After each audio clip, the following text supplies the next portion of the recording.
आगे क्या है, इसको जल्दी से खत्म करने के ए और के एस एनालिसिस। के क्या है, नाम सिलेबस substitution भैया तक नाम which are point mutation that changes the myelination sequence of the protein.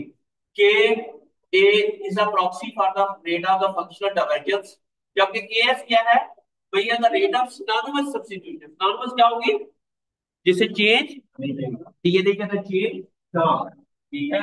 अच्छा, K serve as a proxy for the neutral rotation reflect the background rotation. The K is key indicator of selective pressure on gene. अगर इसका one है तो neutral selection with no selective pressure. अगर purifying selection है फिर आ जाएंगे सारी। आज जब आपने इसका ना अपना रिजल्ट लिखना है तो उसके अंदर आपने ये बताना है कि मेरे ये जीन है, ये इसके साथ। अब हम अपने हर जीन का हर जीन के साथ कंपैरिजन करेंगे। अब हमने ये आपकी कितने जीन आई है, आठ। आठ जीन है ना। अब हमें इस आठ जीन का ये मालूम करना है कि इन सब का इसका इंसेस्टर कौन सा जीन है। फंस गया आपका एसी, आपका कैप थ्री है ना, क्या वो कैप फाइव से डुप्लीकेट हुआ था, या कैप थ्री से डुप्लीकेट डुप्लीकेट हुआ था। ये मालूम करना है हमें, कैप थ्री कैप फाइव से डुप्लीकेट हुआ है, कैप फाइव कैप सिक्स से डुप्लीकेट, किससे डुप्लीकेट हुआ है, तब जाकर फिर इसे ये भी पता चल जाएगा। और ये भी पता चल जाएगा कि डुप्लीकेशन होने के बाद इसके अंदर क्या चेंजेस आई है, क्या वो प्यूरिफाइंग सिलेक्शन हुई है उसकी, या डार्विनियन सिलेक्शन है, या पॉजिटिव सिलेक्शन है। उसको हमने लिखना है अपने पेपर में। आपने लिखना है कि रिजल्ट्स के अंदर कि मेरे ये चीज से मैंने इनको इस तरह केएस एनालिसिस करवाया, ये जीन का इसके साथ कंपैरिजन करके देखा तो पता चला कि इस जीन का डुप्लीकेट ये है, और इन दोनों के दरमियान प्यूरिफाइंग सिलेक्शन हुई है या नेचुरल सिलेक्शन हुई है। ये रिजल्ट्स में आपने ऐसे लिख देना है।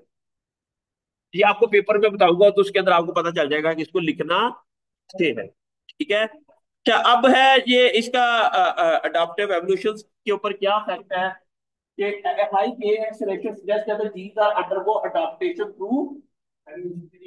इट मींस जितना के और के एस रेशो ज्यादा होगी इतना उस प्लांट के अंदर उस जीन के अंदर अडॉप्टेशन की स्ट्रेटजी ज्यादा होगी। ठीक है। और फिर नेचुरल सिलेक्शन जो है the balance between the mutation and the selection, the preserving functionality case low case का मतलब ये है कि वो ये जो क्रॉप है काफी अच्छे से इसी फॉर्म में ही है, इसके अंदर बहुत ज्यादा चेंज नहीं आई। इंसान बंदर से बना है तो बंदर के अंदर से या कौन सी ऐसी म्यूटेशन हुई है कि इंसान बंदर बन गया है, और हम काफी अच्छे से देख रहे हैं कि इंसान ऐसा ही है। तो इसके अंदर बहुत ज्यादा चेंज नहीं आ रही।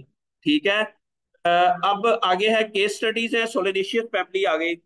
सोलिनेशियस फैमिली क्या है, show extensive gene duplication and diversification particularly in stress response and developmental genes के अंदर बहुत ज्यादा चेंजेस आई है इसके अंदर ना। अच्छा, आगे आ गया ब्रासिकेसी फैमिली जो है। अच्छा, वो उसका उधर हो गया, वो इधर हो गया। ठीक है। ये एक्चुअली ब्रासिकेसी का इधर लिखना था, और ये वाला ठीक है। तो ये थोड़ा सा चेंज हो गया है। अच्छा, ये है कि सोलिनेसिस फैमिली के अंदर क्या हुआ है कि highlight different duplication mechanism and adaptive evolution specially in disease resistant genes के अंदर ना। ये केस स्टडीज है, आपको केस स्टडीज करके ही पढ़ना चाहिए। जितने ज्यादा केस स्टडी के बारे में पढ़ोगे उतना नॉलेज ज्यादा मिलेगा। फ्यूचर क्या है इसके अंदर, ये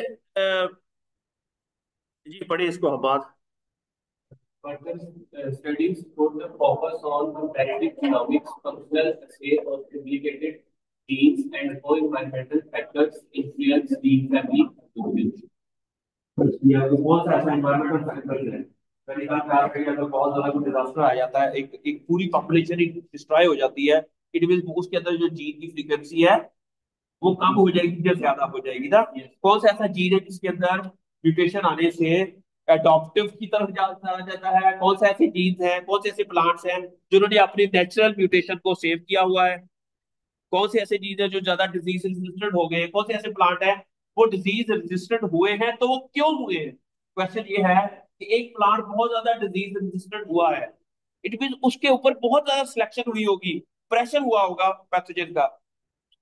एक जाहिर है, हम अगर कहेंगे कि यार हमें ना हमारे इलाके में बहुत ज्यादा ये कपड़े ऐसे बने हैं जो कि सर्दियों वाले हैं। हमारी फैक्ट्रियां ऐसी लगी है यहाँ पर कि सर्दियों वाले कपड़े ज्यादा बनते हैं। ऐसा क्यों हुआ? क्योंकि यहाँ पर बहुत ज्यादा सर्दी होती थी। उस सिलेक्शन की वजह से लोगों ने ये सोचा कि हमें ज्यादा कपड़े वही बिकेंगे जो सर्दियों वाले हैं। इस तरह सर्दियों वाले कपड़े वाली फैक्ट्री हमारे अंदर इवॉल्व हो गई, और बहुत अच्छी इवॉल्व हो गई। और दुनिया की सबसे अच्छी सर्दियों वाली कपड़ों वाली फैक्ट्रीज इस इलाके में लगी बनती है। ठीक है। अच्छा, अब पौधों ने भी ऐसा किया कि अगर एक पौधा डिजीज रेजिस्टेंट हो गया है, वो ऐसा क्या हुआ होगा इन्वायरमेंट के अंदर कि उसने इसी जीन्स के ऊपर फोकस करके अपने आप को रेजिस्टेंट बना लिया। मेरी सोचा करा ना भी ऐसा क्यों हुआ होगा। आप नेचरली ओपनली ओपन डिस्कशन किया करें कि ऐसा क्यों हुआ होगा, ऐसा क्या चीज हुई होगी कि ऐसा हो गया। ठीक है, एक पोटैटो है, उसके अंदर ट्यूबर फॉर्मेशन क्यों हुई? क्यों पौधा, सारा टोमेटो के अंदर तो ऊपर फ्रूट लगता है, पोटैटो के अंदर ट्यूबर के अंदर पोटैटो की जो ट्यूबर है वो भी स्टेप है, वो क्या है? अब वो स्क्रोल कैसे हो गई, वो क्यों हो गई ऐसी? इसका ओरिजिन कहां पर हुआ? वहां पर ऐसी क्यों सी ऐसी इन्वायरमेंट हुई थी कि इसको ट्यूबर बनाना शुरू हो गए। अब पता चला कि इसको ट्यूबर इसलिए बनता है कि इसके अंदर एक एसपीएस 6 जीन है जो कि बनता लीफ के अंदर है, लेकिन वो ट्रांसपोर्ट होके अंडरग्राउंड जाता है और वहां ट्यूबर फॉर्मेशन शुरू कर देता है। एक तो ये एडॉप्टेशन आई है इसके अंदर।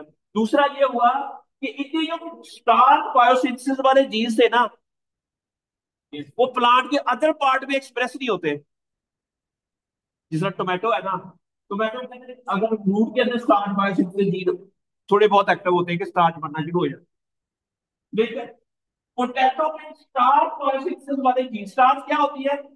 ग्लूकोज से स्टार्च बनती है, ग्लूकोज का पॉलीमराइजेशन करने glucose glucose glucose glucose starch बन जाएगी। अब ग्लूकोज बनता कहाँ है? फोटोसिंथेसिस के लीफ के अंदर, लेकिन वो स्टार्च में कन्वर्ट कहाँ होता है? ट्यूबर के अंदर जाके। अब वो स्टार्च बायोसिंथेसिस सारे जीन्स पोटैटो के अंदर अंडरग्राउंड चले जाते हैं और उधर ही एक्सप्रेस होते हैं। चले नहीं जाते, हर सेल के अंदर वो जीन्स होते हैं, लेकिन वो एक्सप्रेस सिर्फ उधर ही हो रहे हैं। लेकिन टोमेटो में ऐसा होता ही नहीं है, इसलिए टोमेटो में अंडरग्राउंड ट्यूबर। सोचिए ना भी ऐसा ऐसा ही क्यों हुआ। क्वेश्चन ये है कि पोटैटो के अंदर ट्यूबर अगर बना है, अच्छा अब इसको स्टडी करके हम इसके अंदर बेहतरी ला सकते हैं भी ऐसा क्यों हुआ होगा। और हम उस तरह की इन्वायरमेंट क्या चेंज करें कि इसके अंदर ये इकोनॉमिक प्रैक्टिस जो हम करते हैं, भी सोचने का अंदाज ही है ना। हम सतही बातें भी पढ़ सकते हैं। सतही बातें हैं कि पोटैटो के अंदर ट्यूबर होता है, ट्यूबर की ये डेफिनेशन है, ये एक सतही बातें हैं।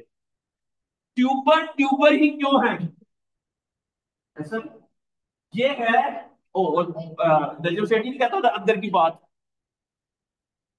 और उससे ऐसा ही क्यों हुआ